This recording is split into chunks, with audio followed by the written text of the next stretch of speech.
Chers amis, aujourd'hui je voudrais vous raconter le conte numéro 8 des contes de Rabbi Nachman. Je vous rappelle ce que je vous ai dit la dernière fois, c'est que ce sont en fait des enseignements très profonds et qui peuvent beaucoup nous aider à faire tchouva et à réveiller notre cœur au service d'Hachem Yitbarach, et tout cela à condition que nous les étudions avec Emouna. Histoire d'un rave et de son fils unique. Il était une fois un rave qui n'avait pas d'enfant. Il finit par avoir un fils qu'il éleva et maria. Ce fils unique passait son temps à étudier dans une petite pièce, comme c'était l'usage chez les gens riches. Il étudiait et priait continuellement. Cependant, il sentait que quelque chose lui manquait, mais il ne savait pas quoi. Il ne trouvait plus aucun goût à l'étude ni à la prière. Il en fit part à deux jeunes gens qui lui conseillèrent d'aller chez un certain tzaddik. Le fils unique accomplit une mitzvah qui le fit passer dans la catégorie de petit luminaire. Il se rendit auprès de son père et lui déclara ne plus trouver aucun goût à servir Dieu, c'est-à-dire prier, étudier, etc. Il lui dit encore qu'il lui manquait quelque chose et qu'il ne savait pas quoi. C'est pourquoi je pars chez le tzaddik. Son père lui répondit: comment se fait-il que tu ailles chez lui? Tu es plus érudit que lui et tu es de meilleure naissance. Il n'est pas bon que tu ailles le voir. Détourne-toi de cette voie. Il lui cita encore d'autres arguments et réussit à l'empêcher de se rendre chez le tzaddik. Le fils unique se remit à l'étude. À nouveau, il ressentit un manque. Il prit encore conseil auprès des jeunes gens qui lui répétèrent de partir chez le tzaddik. Il se rendit à nouveau chez son père, qui le dissuada encore une fois de partir. Et tout cela se reproduisit plusieurs fois. Le fils unique sentait toujours qu'il lui manquait quelque chose. Il languissait de pouvoir corriger cette imperfection, dont il ne connaissait pas la nature exacte. Il se rendit une nouvelle fois auprès de son père, et le supplia tant et si bien que ce dernier fut obligé de partir avec lui, car il ne voulait pas que son fils unique parte seul. Il lui dit: regarde, je vais venir avec toi, et je te démontrerai que ce tzaddik n'est rien. Ils attelèrent les chevaux à la voiture et se mirent en route. Puis le rave dit à son fils: écoute, je pose une condition. Si le voyage se passe bien, cela voudra dire que le ciel ne s'y oppose pas. Sinon, c'est que le ciel s'y oppose, et nous rebrousserons chemin. Et ils roulèrent. En arrivant sur une passerelle, un des chevaux tomba, la voiture se retourna, et père et fils faillirent se noyer. Le père dit alors: tu vois bien que rien ne va, et que ce voyage n'est pas voulu par le ciel. Ils rentrèrent chez eux. Le fils unique s'était remis à étudier, et avait encore senti qu'il lui manquait quelque chose sans savoir quoi. Il supplia encore son père qui dut à nouveau partir avec lui. En chemin, il posa la même condition que précédemment, au cas où le voyage se passerait normalement, etc. Sur la route, les deux essieux cassèrent. Le père dit à son fils: tu vois bien toi-même que ce voyage n'est pas pour nous.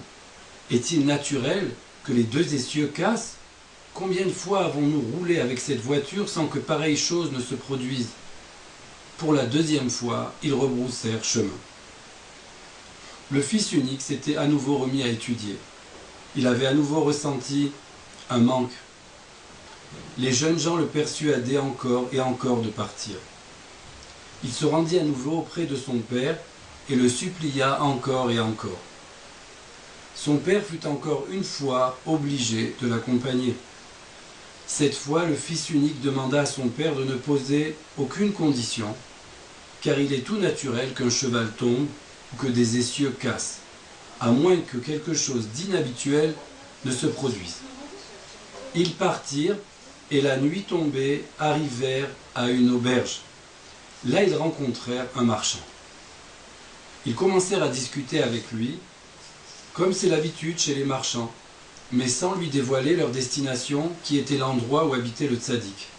En effet, le Rav avait honte de dire qu'il se rendait chez le tzaddik. Ils parlèrent de choses diverses et furent amenés à parler des tzaddikim et des endroits où on pouvait les rencontrer. Le marchand leur dit que des tzaddikim vivaient ici et là. Puis le Rav et son fils en vinrent à parler du tzaddik chez qui ils se rendaient. Alors le marchand leur dit, l'air étonné, « Celui-là, c'est un homme vil. Je reviens de chez lui, et j'étais présent quand il a transgressé un commandement. » Le père dit à son fils, « Mon enfant, tu as entendu ce qu'a dit le marchand. Il a parlé sans malice. Seul le tour pris par la conversation lui a fait dire ces mots. Il revient de chez le tzaddik. » Et le Rav et son fils unique rentrèrent chez eux. Le fils mourut. Il vint en rêve à son père. Ce dernier remarqua que son fils était très en colère et lui demanda « Pourquoi es-tu si en colère ?» Il répondit que si son père se rendait auprès du tzaddik chez qui ils avaient voulu aller, alors il te le dira, lui, pourquoi je suis en colère. Le Rav se réveilla et se dit que ce n'était qu'un rêve. Puis il refit une deuxième fois le même rêve et se dit que ce n'était qu'une hallucination. Il rêva 3 fois, il se rendit compte que ce n'était pas fortuit. Il partit chez le tzaddik qu'il avait voulu rencontrer auparavant avec son fils. En chemin, il rencontra encore le marchand, celui qu'il avait déjà rencontré lorsqu'il était parti avec son fils.